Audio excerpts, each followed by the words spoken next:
Buddha, or Buddha Gautama, also known as Shakyamuni Buddha, was a great spiritual master from ancient India. Born as Prince Siddhārtha Gautama in 5th century BC, he would have naturally inherited the vast wealth of a kingdom. However, the prince one day left the palace life in search of spiritual knowledge. After years of contemplative seeking, the Buddha attained enlightenment under the Bodhi tree.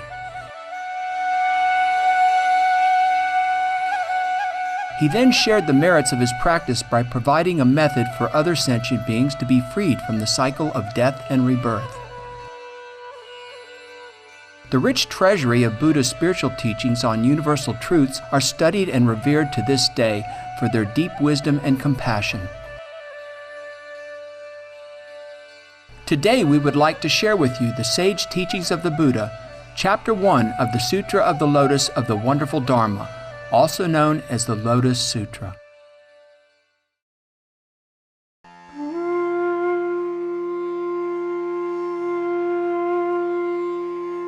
At that time, the Tathagata, or Buddha, emitted a ray of light from the tuft of white hair between his eyebrows, one of his characteristic features, lighting up 18,000 Buddha lands in the eastern direction. There was no place that the light did not penetrate, just as you have seen it light up these Buddha lands now. At that time there was a bodhisattva named Wonderfully Bright, who had 800 disciples. At this time the Buddha, Sun Moon Bright, arose from his samadhi and, because of the bodhisattva Wonderfully Bright, preached the great vehicle sutra called the Lotus of the Wonderful Dharma, a Dharma to instruct the bodhisattvas, one that is guarded and kept in mind by the Buddhas. When the Buddha Sun Moon Bright had finished preaching this sutra over a period of 60 small kalpas, he spoke these words to the Brahmas, or the protective deities of Buddhism, devils, Shramanas, or wandering monks, and Brahmins, or the keepers of the Vedas, priestly caste, as well as to the heavenly and human beings and asuras in the assembly, saying, "Tonight at midnight the Tathagata will enter the nirvana, or highest paradise, of no remainder." At this time there was a bodhisattva named Virtue Storehouse.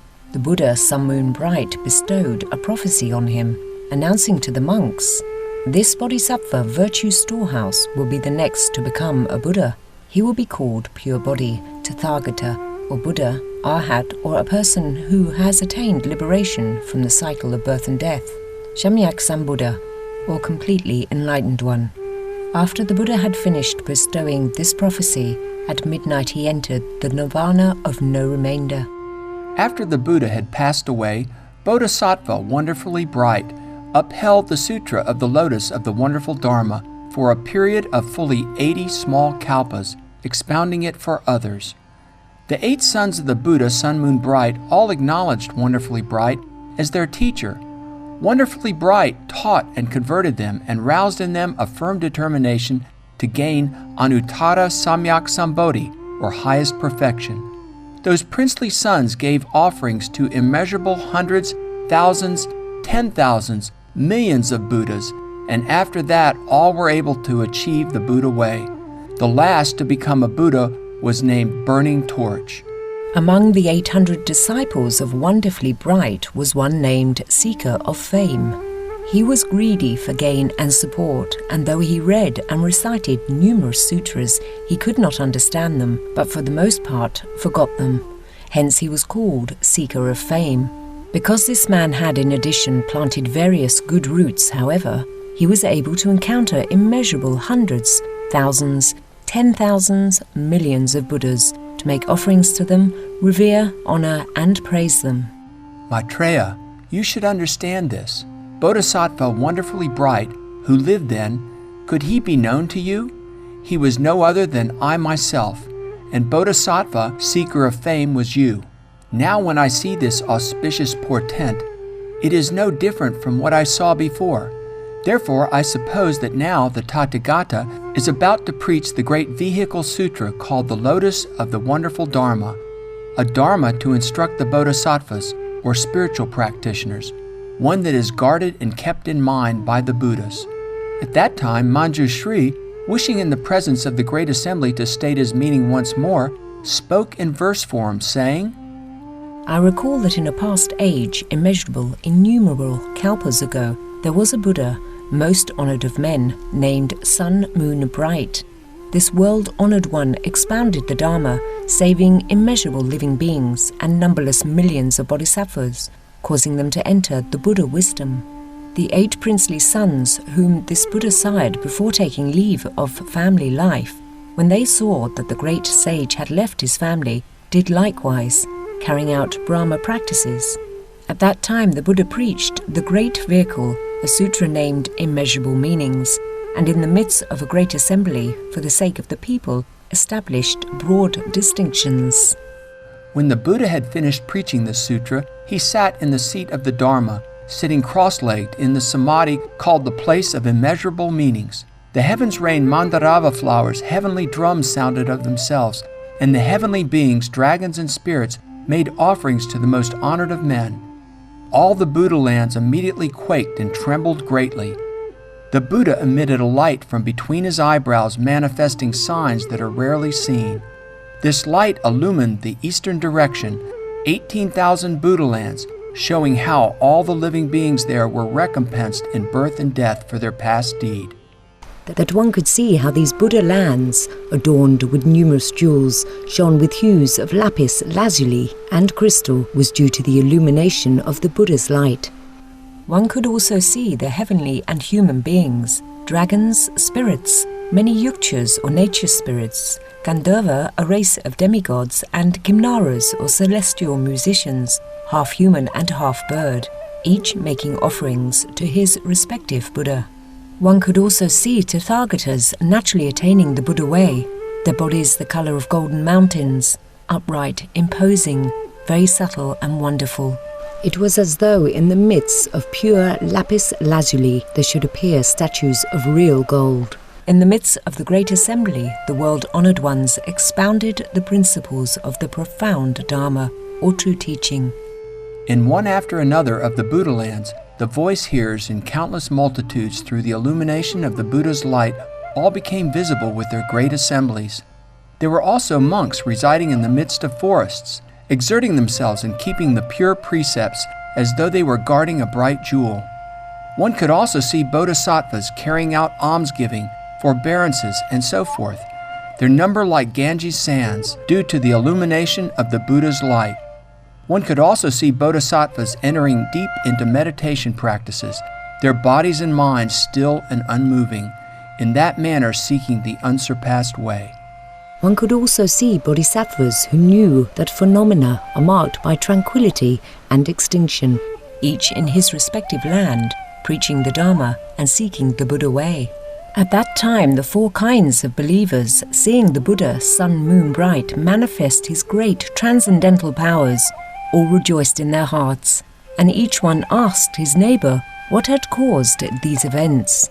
The one honoured by heavenly and human beings just then arose from his samadhi and praised Bodhisattva wonderfully bright, saying, "You are the eyes of the world, one whom all can take faith in and believe, able to honour and uphold the storehouse of the Dharma. The law that I preach, you alone know how to testify to it." The world-honored one, having bestowed this praise, causing wonderfully bright to rejoice, preached the Lotus Sutra for fully 60 small kalpas. He never rose from this seat, and the supreme and wonderful Dharma that he preached was accepted and upheld in its entirety by the Dharma teacher, wonderfully bright. After the Buddha had preached the lotus, causing all the assembly to rejoice, on that very same day he announced to the assembly of heavenly and human beings, "I have already expounded for you the meaning of the true entity of all phenomena. Now when midnight comes, I will enter nirvana. You must strive with all your hearts and remove yourselves from indulgence and laxity. It is very difficult to encounter a Buddha. You meet one once in 1,000,000 kalpas. Each kalpa is a period of 432 million years of mortals, measuring the duration of the world. When the children of the world-honored one heard that the Buddha was to enter nirvana, each one was filled with sorrow and distress, wondering why the Buddha should so quickly seek extinction. the sage Lord, King of the Dharma, comforted and reassured the countless multitude, saying, "When I enter extinction, you must not be concerned or fearful." This Bodhisattva virtue storehouse has already fully understood in his mind the true entity that is without outflows. He will be next to become a Buddha, bearing the name Pure Body, and he too will save immeasurable multitudes. That night the Buddha entered extinction as a fire dies out when the firewood is exhausted. They divided and apportioned his relics and built immeasurable numbers of towers, and the monks and nuns whose numbers was like the Ganges sands redoubled their exertions, thereby seeking the unsurpassed way. This Dharma teacher, wonderfully bright, honored and upheld the Buddha's storehouse of the Dharma throughout 80 small kalpas, broadly propagating the Lotus Sutra. These 8 princely sons, whom wonderfully bright converted, held firmly to the unsurpassed way, and were thus able to encounter innumerable Buddhas. And after they had made offerings to these Buddhas, they followed them in practicing the Great Way, and one after the other succeeded in becoming a Buddha, each in turn bestowing a prophecy on his successor. The last to become a heavenly being among heavenly beings was named the Buddha Burning Torch. As leader and teacher of seers, he saved immeasurable multitudes. This Dharma teacher, wonderfully bright, at that time had a disciple whose mind was forever occupied with laziness and sloth, who was greedy for fame and profit. He sought fame and profit insatiably, often amusing himself among clansmen and those of other surnames. He threw away what he had studied and memorized, neglected and forgot it, failed to understand it. Because of this, he was named Seeker of Fame, but he had also carried out many good actions and thus was able to meet with innumerable Buddhas. He made offerings to the Buddhas and followed them in practicing the Great Way, carrying out all the 6 paramitas or perfections.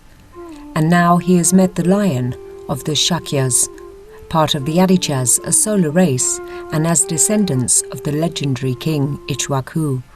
Hereafter he will become a Buddha, whose name will be Maitreya, who will save living beings extensively in numbers beyond calculation. After that, Buddha passed into extinction, that lazy and slothful one. He was you, and the Dharma teacher, wonderfully bright, that was the person who is now I myself. I saw how the Buddha torch bright or sun moon bright earlier manifested an auspicious portent like this. And so I know that now this present Buddha is about to preach the Lotus Sutra. The signs now are like those of the earlier auspicious portent. This is an expedient means used by the Buddhas. Now when the Buddha emits this beam of brightness, he is helping to reveal the meaning of the true entity of phenomena. Human beings now will come to know it. Let us press our palms together and wait with a single mind. The Buddha will rain down the rain of the Dharma to fully satisfy all seekers of the way. You who seek the 3 vehicles, if you have doubts and regrets, the Buddha will resolve them for you, bringing them to an end so that nothing remains.